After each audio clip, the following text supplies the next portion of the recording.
Alright everyone, this is Lord Commander Guts. Welcome to the next tutorial. We're going to show you how to set up a custom Horde spawn. So essentially you're going to take your map, and as in my last video for the tutorial, you just pretty much put all the spawn points on, all around the map where you want them, and that's fine. Right now you can't really spawn to specific spawn points. At least I've tried and it just didn't work. So let's get started. First, all you need to do is find the blueprint of the game state, which is Horde. Horde game mode. No, you want the parent of this. Game mode. Okay. Let's close that. We're going to have to find that. So in that case, just go to Mordhau. I believe it's in blueprints. Game mode. Where is it? Game modes. There we go. And then Horde. Horde mode. There you go. And so from here, you're not going to change this, but you're going to copy it. Put it in your map folder, wherever that's located. This is Whiskey Outpost. So you take this and drag it over to your map. Well, first you make sure that your shared assets is open. Then you just drag it into that. Bam. It's going to give you this option just to type copy here. I'm not going to do that because I already have it in here. So right click out of that. I actually have it here in my shared assets. So here it is. I actually did put in a player state. I did the same thing. I just copied it over here and I tried to modify it, but it didn't work. I tried to give default coins at the start. I believe it was 1,000 to start off. That did not work. In fact, that broke the economy system. So don't even bother with this right now. So just the game mode is all you need. Now this is a child, so I wouldn't worry about anything else. You can change the name of this if you want. And then from there, you go to world settings. And make sure that this is referenced here. So all you have to do is click this once in your game mode. Click that. The rest should stay the same because nothing has changed. So now you can do the edits. From here, you go to the game mode, double click it. You don't need to open blueprint. Everything's just right here. And you'll see that right off the bat, you'll have your waves.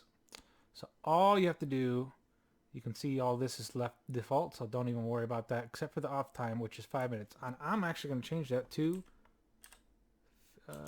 15 seconds. Compile, save, and then here we go, waves. Now there's 29 elements of waves here, but because of how fast I wanted it to be, I gave the first one, like a freebie. There's a horde spawn here, so this is the first wave. It's considered wave 0, but it's wave 1 in the game. There's no enemies, 0 enemies, so it's a freebie. So if ever you want to give a free amount of money because something hard is coming, you want to throw some, 100 Seymours like I've done in one of my waves, feel free to give a wave before or after, however you want to work it, or if not at all, then that's fine. But essentially, all you do is you add a wave by pressing this add elements key. Now I have 29, one's a freebie, so there's 28 rounds. Yeah, 28. Perfect. And so you can add it. So all you have to do is push the plus and you'll get a new wave, and then you'll see wave 1 here. I'm going to show you guys. Here's the reward, by the way. So each wave will have its own reward. Make sure to set whatever you want for that. I just have it at 500. I believe the default, you can change that however you want. And then you have your wave variants. So I can have more than one wave variants, but because the other spawns aren't really working, I've actually tried that and they just don't spawn. So you keep them on 0. Don't try to add another one. What you do is go to enemies and then you add those. So you add enemy types, not enemy spawn, because that's just not going to work. So just keep it on 0. I think I do have a few that are actually on 4. Yeah, see how it's 0, 1, 2. So these ones don't even work. So I deleted those. Yeah, I deleted them. They didn't work. They didn't spawn. So yeah, just work on 0 and then add units. So you see how I have guard and knights here. All I did is add this and then type in the name. So if you ever want to look up what you're adding, go ahead, close this, minimize the waves, and here's your enemy database. Make sure these aren't, max. So minimize these, and then you can see the names. And then you can go through the list.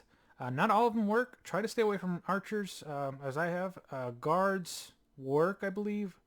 Watchmen work as well. Protectors are naked for some reason. Ninjas work. Ogres work. I can never pronounce this, but these work. These work. Rogues are archers, sharpshooters, or archers and archers, rangers. I'd stay away from these. Lords, I haven't seen any lords. I tried kings. Those didn't work either. Champions were naked for me. So the only ones that worked for me were these 5 right here, plus these bottom ones, aside from guard and protector. Those guys are naked. I don't know why. It's just how it is. So now if you want to equip them, all you have to do is go here and go to equipment. And here you go. So this will be their loadouts. And I gave Scrub a stick.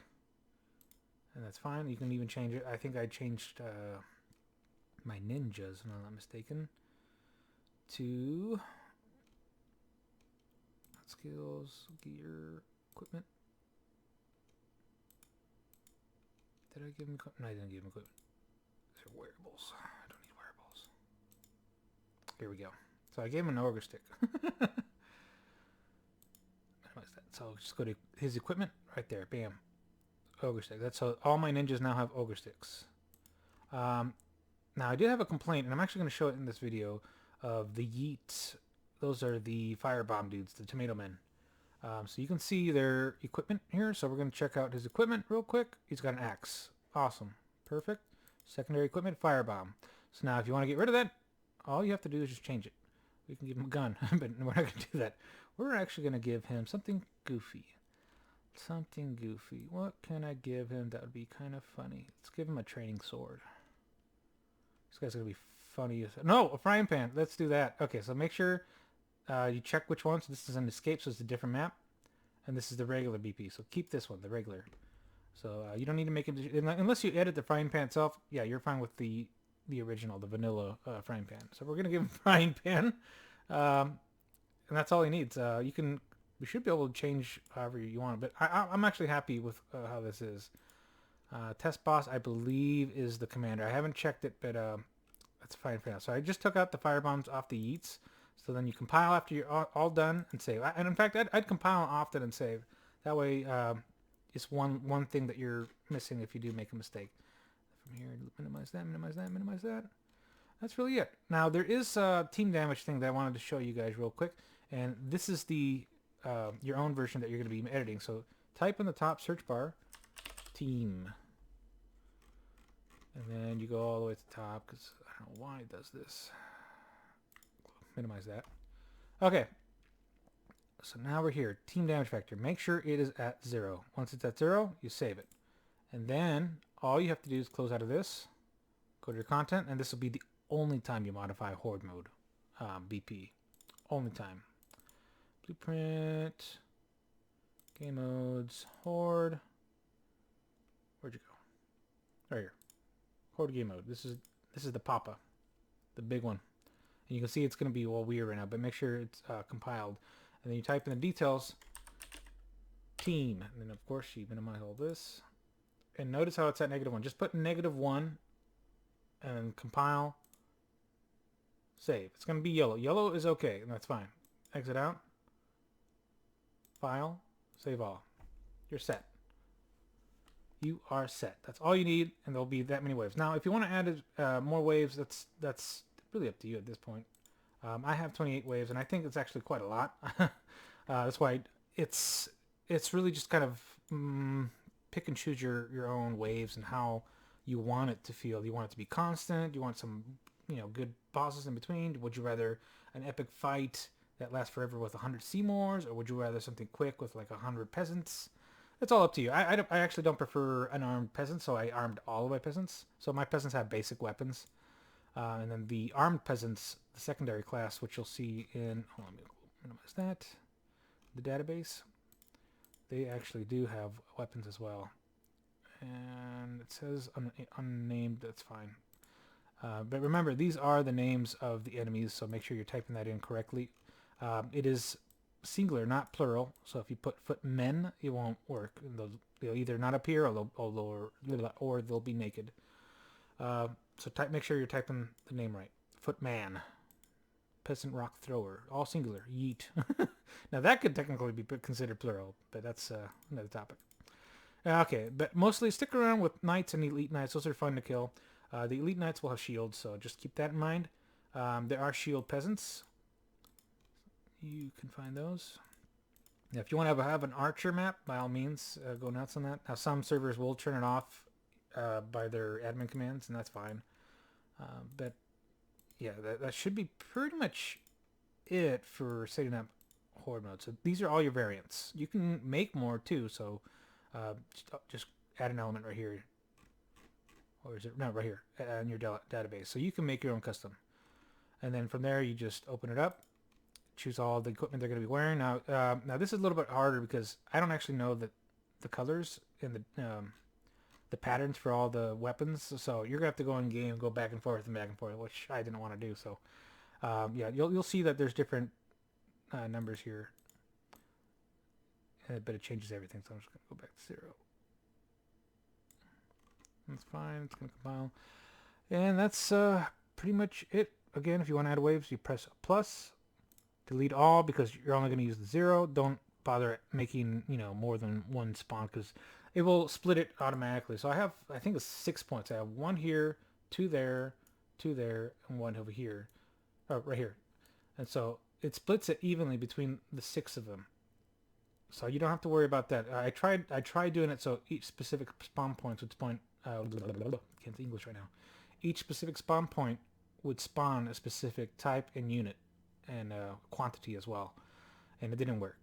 In fact, it didn't spawn them, and it would spawn the 0 across these 6 spawns. So I'd recommend just focusing on the 0. Don't bother adding any more spawns, because these spawns are okay, but adding extra spawns in your waves, don't do that. Just leave it at 0, because as soon as you add more, it won't even detect it. So make sure you just have 0, because as soon as you have more than 1, it just won't spawn it. So don't do that. And then make sure to compile, save, close, save all, and make sure your project is cooking the right file. Perfect. Whiskey Outpost. Awesome. File, cook. Ta-da! That's it. You're set. And you just pack it up and load it into your mod.io and you're good to go. And that's pretty much the basics. So hopefully you enjoy that. If you guys want any more tutorials, let me know. I'll try and make more. Be mindful, I am learning this as I go as well. So I'll try and learn it as much as I can. If I have time, I just got a new job, so it won't be as easy to find time. But I'll try to make some time over the weekends. So that's it. That concludes this video, and this is how you make mods, or rather custom Horde mod. And that's it. Lord Commander Guts signing off.